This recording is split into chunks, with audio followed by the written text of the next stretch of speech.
జై శ్రీమన్నారాయణ. ఓం శ్రీ గురుభ్యో నమః. ఓం శ్రీ మహాసరస్వతీదేవ్యై నమః. ముందుగా ప్రేక్షకులందరికీ సంక్రాంతి శుభాకాంక్షలు. మరి భోగి, మనం సంక్రాంతిని భోగి పండుగగా, మకర సంక్రాంతిగా, కనుమ పండుగగా అనేక రకాలుగా జరుపుకుంటాం. ఇందులో మొదటిది భోగి. మరి ఈ భోగి పండుగ యొక్క విశేషం ఏమిటంటే, మానవుడు జీవించడానికి అనేక రకాలైనటువంటి వృత్తుల్ని ఎన్నుకొని ఆ వృత్తుల్లో కొనసాగుతూ శారీరకంగా శ్రమపడుతూ పోరాటం చేస్తూ జీవితాన్ని గడుపుతుంటాడు.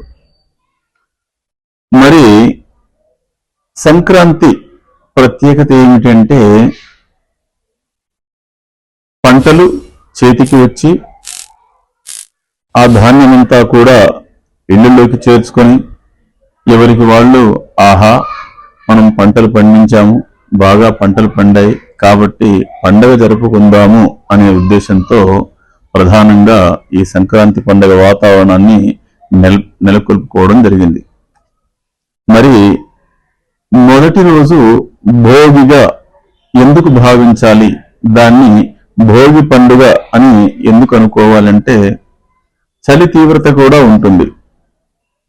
మరి మానవుడు జీవన పోరాటంలో ఎన్నింటినో వినియోగించుకుంటుంటాడు. అలా వినియోగించుకుంటున్న వాటిని కూడా ఒక పక్కన పడేస్తుంటాడు వాటితో అవసరం తీరిన తర్వాత. మరి అదేవిధంగా ఇంట్లో కూడా ఎన్నో రకాలైనటువంటి వృధాగా పడినటువంటివి, సరే అవి ఏ రూపంలోనూ ఉండవచ్చు, కాగితం రూపంలో ఉండవచ్చు, చెక్కల రూపంలో ఉండవచ్చు, కట్టెల రూపంలో ఉండవచ్చు, ఏ రూపంలో ఉన్నా కూడా వాటిని పక్కన పడేస్తూ వస్తారు. ఈ భోగి రోజు తెల్లవారుజామునే లేవాలి. లేచేటప్పటికి చలి తీవ్రంగా ఉంటుంది, తట్టుకోలేకుండా ఉంటుంది. తన శరీరాన్ని చలి నుంచి రక్షించుకోవడం కోసం మరి ఆ యొక్క అగ్ని భోగిని ఏర్పాటు చేసుకోవడం జరుగుతుంది. అందులో భాగంగా ఇన్ని రోజులుగా ఉపయోగించుకున్నటువంటి వాడుకున్నటువంటివి ఏవైనా చెక్కలు, కర్రలు, పేపర్లు, అనేక రకాలైనటువంటి అగ్నికి సమర్పించడానికి అనుకూలమైనటువంటి ఏవైతే ఉంటాయో వాటన్నిటినీ ఒక చోట కుప్పగా వేసి